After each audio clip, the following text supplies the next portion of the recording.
Welcome back to another episode of Closer Look here across the Village Media Network and wherever you get your favorite podcast. Michael Friscolanti is here.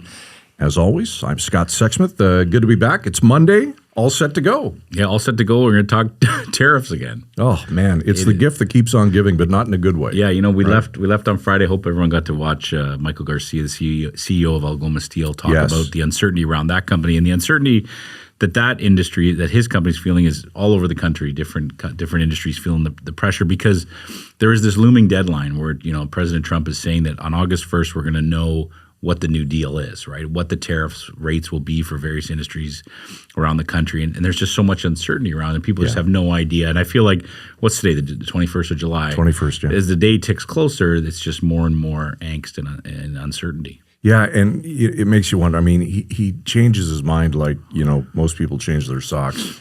And it makes you wonder, you know, is that really going to be the day? We should almost start a pool. You could probably make a fortune because, you know, it's probably not going to happen. And the signals are so mixed. Like, you know, Prime Minister Carney talked last week about how he really doesn't see a path forward where there won't be a deal that won't have some tariffs. There's going to be some level of tariffs on the deal. And then I think it was the Commerce Secretary, Howard Lutnick, on the U.S. network on the weekend, talking about how don't rule out the possibility of still having free trade with Canada. Yeah. So just, you don't know if you're trying to bet on this FanDuel Sports Network. You have no idea what you're doing. Don't know what the over-under is. No, exactly. So we go from talking about it on Friday. We're going to talk about it today. Obviously, the premiers are meeting. It's the Council of the Federation, which is all the Ontario, or all the provincial and territorial premiers meeting. It's at Deerhurst Resort. Yes. Doug Ford, Ontario Premier, happens to be the chair of the Federation this year, so he's hosting the meeting there. And Mark Carney is on the invite list, right? The Prime Minister, which we've learned is a rarity, right? Usually this is the moment where the premiers get together and talk about what they need to address with the federal government, not necessarily have the federal government show up to the party. So Carney's coming, and you know, I don't know what your thoughts are, but I kind of feel like it's going to be more like a presidential briefing. He's probably going to lay out to them what's actually been going on behind closed doors as they negotiate with Washington and what's actually potentially going to be on the table. Wouldn't you love to be a fly on the wall? Oh, it'd be unbelievable. You know, we put such emphasis on these kind of meetings, right? When the premiers are meeting with prime ministers or they're having their own meeting, you know, and a lot of it is photo ops and private discussions. But, you know, it is. Everything is amplified right now because of Trump. Right? Yes. So everything that's happening around the country is amplified, and because everybody's concerned about what's going to happen on that front. So it'll be really interesting to see. We have great coverage of it across the chain. Our team at the Trillium, which is our team at Queen's Park, which I don't think we've mentioned on this show yet.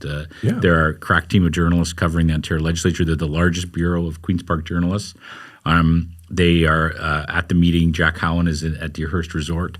He's one of our great reporters there, and he's going to be there for the next few days covering what's going on. And so we thought we'd invite him on the show today to sort of set it up for us. Bit of a culling of a political herd in the Muskokas at the beautiful Deerhurst Resort in Huntsville. Our very own Jack Hauen is there with the details. Hey, Jack, good to see you. Hey, good to be here. All right, fill us in. What's going on day one? Who's there and what's on the agenda? All the premiers are here. Mark Carney, the Prime Minister, is not. While the focus of the Council of the Federation is going to be on tariffs, trade, response to the U.S., today is about Indigenous issues. The premiers are sitting down for a few hours, they say, with several Indigenous leaders from across the country and across Ontario to talk about their concerns. And it's not hard to guess what those concerns are, given the recent lawsuit from several First Nations in Ontario against the provincial and federal laws aimed at speeding up major projects. Okay, let's speak to some of those concerns, Jack, just to bring our listeners up to speed. They've obviously read a lot about it. It's been in the news. But what are their key concerns with the bill? Yeah, basically the key concerns are that so the argument is that the laws violate the Charter, the rights to life, liberty, security, and equality under the law. They say that by speeding up these major projects, these critical mineral resource extraction projects, in the way that these laws do, that they're bypassing necessary Indigenous consultation. Indigenous voices are being sidelined, and they're not going to be included and basically going to be run roughshod over. Mm-hmm. What are you hearing in terms of what impact these meetings could have today? I mean, obviously, this has been an issue for a long time. The Indigenous leaders are very concerned about this bill. Could this one meeting be a big breakthrough? What are you hearing? Were I a betting man, I would say no. Yes. Anything can happen, of course. Mark Carney has been meeting with Indigenous leaders as well. Some of them walked out of a recent meeting saying that it was a step in the right direction. Others were less optimistic. Obviously, Indigenous people and First Nations are not a solid block and have many varying degrees of how much they welcome business and cooperation with other governments. But yeah, it's going to be a long meeting. We can say that it's going to be a few hours. Doug Ford has said, and we'll get the rundown after from some of the people inside the meeting as to what's spoken about. Jack, paint a picture for us if you can. You've got all the premiers there. The Prime Minister is coming. Security must be crazy. Take us behind the scenes, what it looks like, and what you had to go through. Yeah. Well. For me, looking like I do, I kind of breezed right in. What, they thought you were staff there or what? I look like I'm staffed everywhere. But getting in, you definitely notice it. It's a lot of OPP. They got not roadblocks because you can get past them, but they're blocking off one lane on either side of the resort that where this is taking place, and there's a few officers and an OPP SUV stationed there directing traffic around. So they definitely got the place on lock. There's a big mobile crisis wagon just in case. And of course, when the premiers arrived, they were flanked by a motorcade of cops on motorcycles. So I don't think anyone is going to try anything, but if they do, be well prepared. For sure. Jack, this was a regularly scheduled meeting of the Council of the Federation, which is all the provincial leaders. Obviously, Premier Ford, who's the chair this year, I believe, he invited Mark Carney. Is that the way this went down?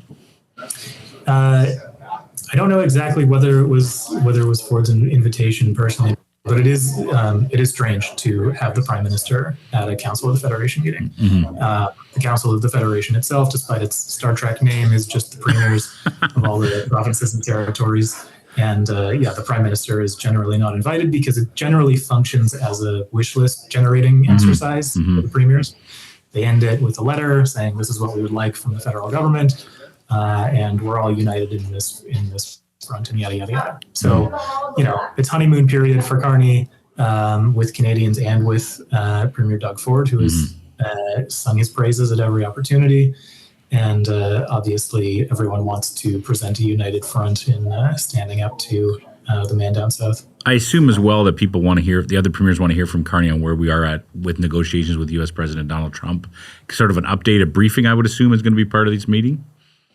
Yeah, I would think so. That would certainly be a draw, is hearing straight from the horse's mouth how those are going. And just in terms of the negotiations, obviously the premiers are waiting for that kind of news, but what are they talking about in terms of what they can do as provinces to continue to combat Donald Trump?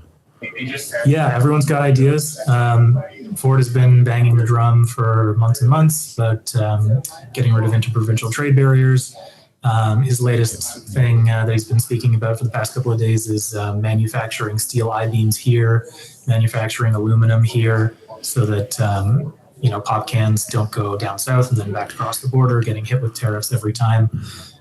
It's all about onshoring everything, he says. So, Jack, speaking of the interprovincial trade barriers, what's the latest? Who are the holdouts still? Yeah, we've got BC, Newfoundland and Labrador, and Quebec that Ontario hasn't signed memorandums of understanding with. And can we expect that Premier Ford will try and get those three into a room over the next couple of days? I'm sure he would love to end this conference standing shoulder to shoulder with everybody announcing a big win.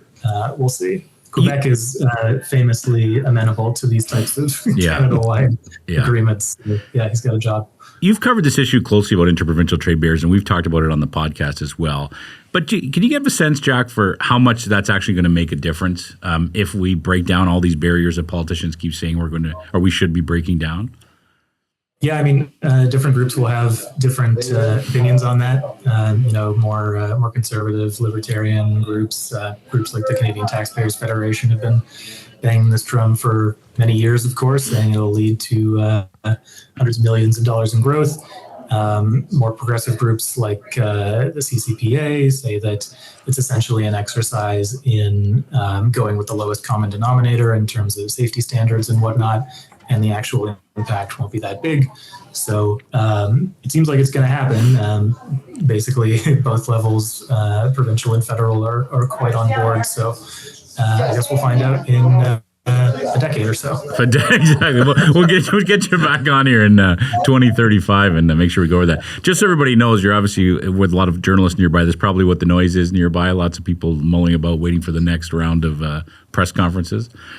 Yeah, I've excused myself from the journalist-only room because I didn't charge my headphones. So I'm in a work room in the resort itself. Oh, there you go. Doorway to the hallway. Very nice. Oh, nice. Buy a new shirt after, it looks like. That's great. Yeah, exactly. Let's touch on bail reform.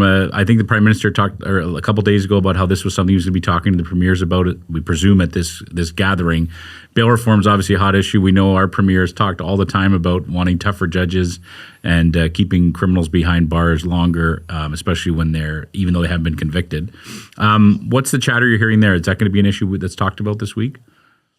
Yeah, well, Premier Ford has definitely said that he's going to raise it, that it's going to be a topic of conversation. It's too early to say from the premiers themselves whether this is going to happen. They just stopped by to chat briefly with us, but with everybody in the room and the Prime Minister as well, you can bet that Ford is going to go at that.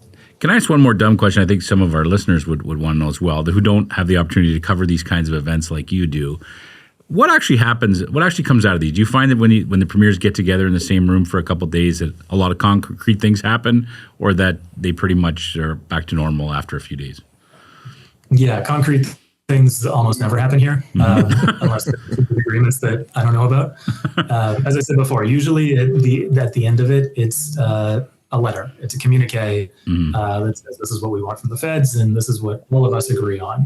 And I'm sure those meetings are an exercise in figuring out what they agree on, what they don't, and what they can put in the letter. That said, there's something to be said for good old-fashioned face-to-face time and chit-chat. And if there were ever a time for those kind of soft conversations, relationship building between provinces, now is the time. Just like we're having, Jack. It's nice to have the opportunity to sit with you. Haven't seen you in a few months, so it's nice to talk with you. Anything else, Scott, you want to ask? Before we let you go, Jack, obviously a big agenda over the next couple of days. Anything that we didn't touch on that we should have or you'd like to bring up?